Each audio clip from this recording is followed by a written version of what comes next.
Salut tout le monde, bonjour. Je profite de ce superbe temps, ce ciel bleu, de ce jardin magnifique et aussi d'être derrière le potager de ce restaurant, juste derrière, chez Decazes. L'avantage de manger chez Decazes, c'est que là, ici, derrière, il y a juste un potager et tout ce qu'on mange est cueilli ici. Donc ils adaptent leur cuisine aussi aux végétariens, un peu tout le monde, et sans gluten, avec gluten. C'est très très bon, c'est très très bon. J'ai beaucoup apprécié. Je profite de cette petite vidéo pour vous dire qu'il y aura un post sur ce restaurant.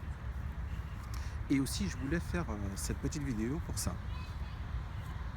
Je pense que les habitants de la Martinique, des Caraïbes, savent ce que c'est. Donc un petit fruit vert, et si on croque dedans, à l'intérieur c'est rose et c'est très très bon. Donc ce fruit s'appelle Melicos bijugatus. Donc Melicos bijugatus, de la famille de Sapindacea. C'est un arbre qui mesure entre 6 et 15 mètres. Et on peut même trouver cet arbre-là jusqu'à 35 mètres, qui peut mesurer jusqu'à 35 mètres de haut, entre 25 et 35 mètres de haut. Donc ce fruit s'appelle la quénette. C'est une quénette. Et c'est super méga bon. Je vais vous la casser tout à l'heure pour vous montrer.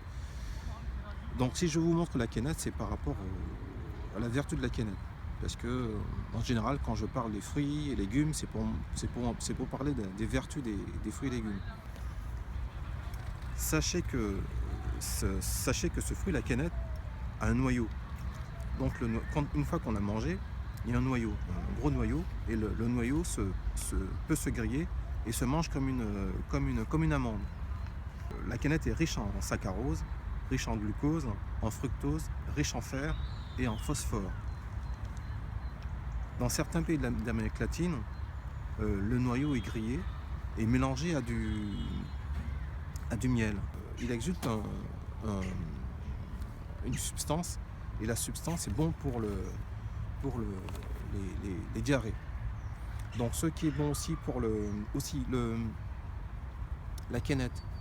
Les feuilles de la quénette sont astringentes. Donc ce qui est une bonne chose.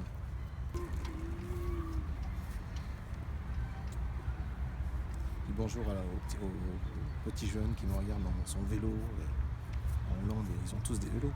Donc je disais, ce qui est très bon aussi par rapport à la feuille de la quénette, c'est que les feuilles sont astringentes en décoction, ce qui permet aussi d'harmoniser l'équilibre acido-basique du corps.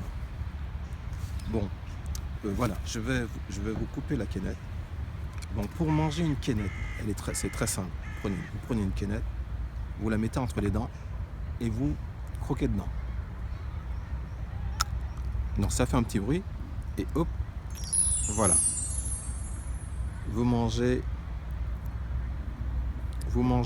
la chair. La chair, elle mesure il y a une épaisseur de 3 à 4 mm de chair. C'est super bon. Donc, une fois que vous avez mangé la chair de la quénette, vous gardez le noyau, vous faites griller le noyau comme j'ai un noyau, ne bouge. Ah, non, j'ai un noyau.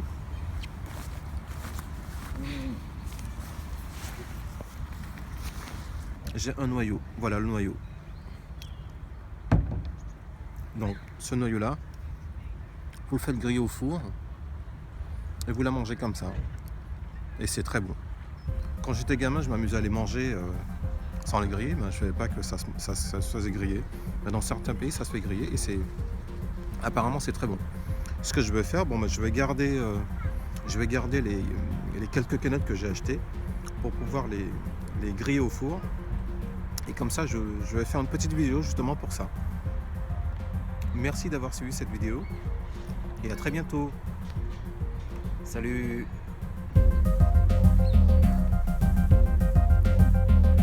Ça se mange comme.